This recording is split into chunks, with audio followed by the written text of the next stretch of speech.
Yazi yakuzwisa ubuhlungu le comment le. Bengiyifunda nje ngifunda ama-comment ngidlula sengithi ngiyafunda ngibona le comment ibhala ukuthi ngiyi-MKP bafowethu kodwa it looks like MKP do not support the work done by uMkhwanazi. That worries me. Loya muntu uyasebenza umsebenzi incomeka on the ground.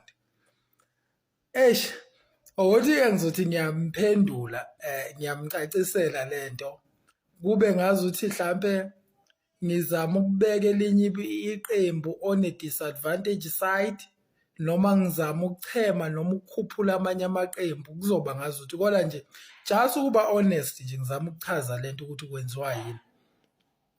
Uba ukunake ngisho ungabuka la usebenza khona noma ubuke esontweni makuthi umuntu wenkolo ubuke i-organization nanoma yiphi into ebizwa ngokuthi i-organization. Kwi-organization mhlawumbe emsebenzini once waqala wantshontsha mhlawumbe uyantshontsha emsebenzini wantshontsha emsebenzini waba nawe nezindlela zakho zokuthi nawe uyisigangi uyantshontsha emsebenzini kusukela lapho kawusophinde ukhomente ngobugebengu obenziwa emsebenzini ngisho kuthiwa benziwa lobo akubona lobo osubenzile wena kunabanye abantshontshayo asebebanjiwe noma abasolakalayo noma kanjani awusophinde ususilensekile ngoba nawe uyisigangi. Uba ukunake ngisho umuntu emphakathini noma uthola ukuthi kugxekwa into akayenzayo naye akakuyo mhlambe uthanda ukulala nento zabantu bese kuba khona i-motivation noma ini noma i-movement noma ama-drugs noma uthola ukuthi i-against lento naye akayenzayo usuke sesilensekile uzokhetha ukuthi angakhuluma angaphawuli ngisho ukuphawula angabi nama-comment. Kusuke kanjalo-ke mawusuke wanakhunjana ngeke uyisupporte into kwanawe oneyinkinga ngoba ngeke sikiyeke ukukhuluma i-effect yokuthi abantu abaningi kuyabukakala ukuthi abantu abaningi akade begila imikhuba mhlawumbe abanye akade begila imikhuba kwi-ANC nge-corruption abaningi baphumile baye kwi-MK. Angisho baphume bonke kodwa uthola bakhona abasele kwi-ANC kodwa abaningi bakwi-MK. I'm sure futhi laba abasele kwi-ANC bampintshekile manje baphila ngamasalari bampintshekile mangakho longabanika amasalari kwi-MK bengashiya ngalolo suku beye kwi-MK ngoba isekhona mhlawumbe i-possibility yokuthi kwi-MK bengayenza lento ebebejwayele ukuyenza kwi-ANC engasenzeki manje sekunzimanyana ukuthi beqhubeke bayenze. Ngizwa abantu abaningi bethi ngeyikhathi kaZuma kwakukhona amathenda abantu bathi ngeyikhathi kaZuma kwaba namamiliyoni amaningi abantu abamnyama. Ungangitsheli ngaleyo nto leyo ngoba leyo nto leyo ukhuluma ngabantu benza i-corruption ngoba ngeyikhathi kaZuma iyaba sesitayileni kakhulu lento yokubona abantu abamnyama bequbuka umuntu equbuka ungazuthi kanjani lo muntu lona ebe nekhampani enkulu e-engineering kodwa kwanayo i-engineering akayi-understand akaze afunde engineering wayeka ngisho esikoleni ka-standard 5 aka-understand i-engineering ngalento yamathenda kwalawo mathenda akhe mawungahle uyawalandela ama-project asewenzile onke incomplete onke wenza umsebenzi obhedayo ongaphelele uthola ukuthi kodwa ewunika ubona abantu laba asebencoma ukuthi uyimiliyoni abakha ama-stadium ebhedayo bakhe ama-RDP abhedayo benze umsebenzi befake ompompi kwezinye indawo mningi umsebenzi uthola kodwa umuntu udla amamiliyoni amathenda Umuntu nje okade ovele waqubuka ngolayini we-political party we-corruption. Abantu abaningi-ke bahlomulile-ke ngaleso sikhathi, bahlomula bawaphatha impela amamiliyonere. Engikuphikayo ukuthi sesizoqhakambisa leyo nto sithi ukuproduce imillionaire mawunika umuntu mawube ne-connection ne-deal ye-corruption nomuntu ikhona kukhiqiza amamillionaire enithi-ke akhiqizwa uZuma leyo. Ngoba phela ku-wrong kumele wazi ukuthi makuthiwa kukhiqizwa imillionaire kusuke kwenziwani.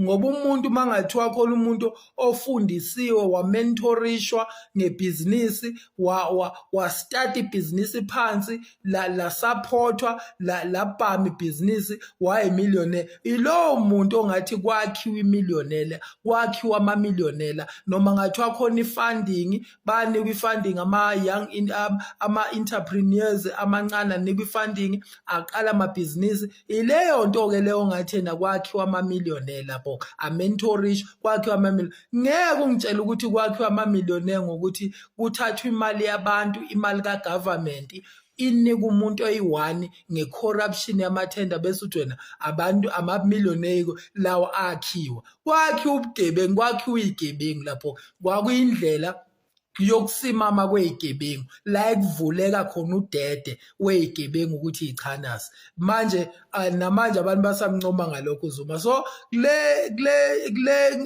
nto isho ukuthi i-MK ayisupport, engikusho mina i-answer yami ile ngishoyo in simple terms, ila khona kuwukuthi ngeke ume gelekeqe uthi uthulwisana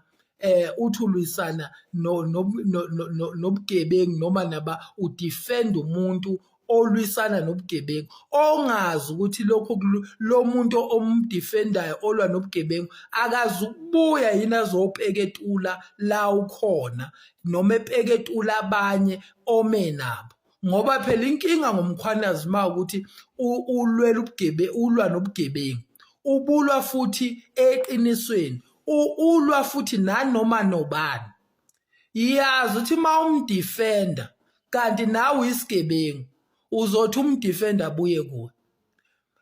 Ma ukuthi kufana nokuthi uhambe nemaphoyisa nithi niye esigebengini niyofuna isigebengu. Ma uthi niyofuna isigebengu, manje niyasibona isigebengu, nele niyasibona isigebengu uhamba namaphoyisa uvela ukhipha uqhwasha wakho nawe ukhokha isibhamu sakho uqhwasha wakho esigebengu. Nizothi seniqedile ngenxa yokuthi iphoyisa leli bese livele lithi yena yazi ndoda ngibona ukhipha isibhamu la. Ikhona nelicense, ngicela ukubona ilicense yaleso sibhamu. Bese uthini iphoyisa izovele lisho njalo. Kuba inkinga lapho-ke mawukuthi uhamba nomuntu wasemthethweni osemthethweni.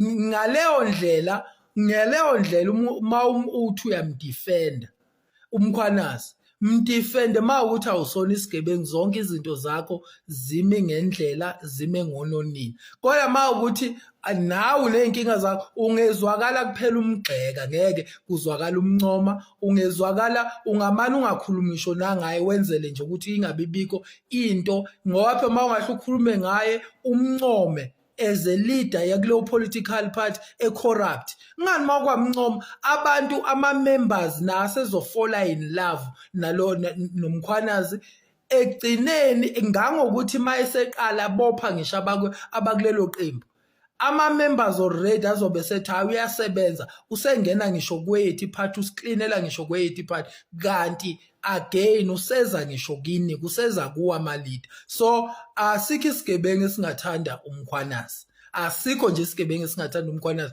Uzozwa ngisho kuma-comment la mase beshayiwe seyilele phansi igebengu ekade idlwengula ibulala abantu seyilele phansi, uzozwa ama-comment ezinye igebengu nabantu abanomqondo omkabi nabanomqondo wokusekela womsizo omngasile beyibhamu, uzozwa sebekhomenta bethena ubulala abafowethu wena ngathi awuzukufa. Ubekhuluma yonke leyo nonsense bethi uthula uthini-ke akekho umuntu ongathanda, sebekhuluma leyo nonsense. Uyikhuluma leyo nonsense, into emenza akhulume leyona ingoba ukuyo leyo iside elwrong.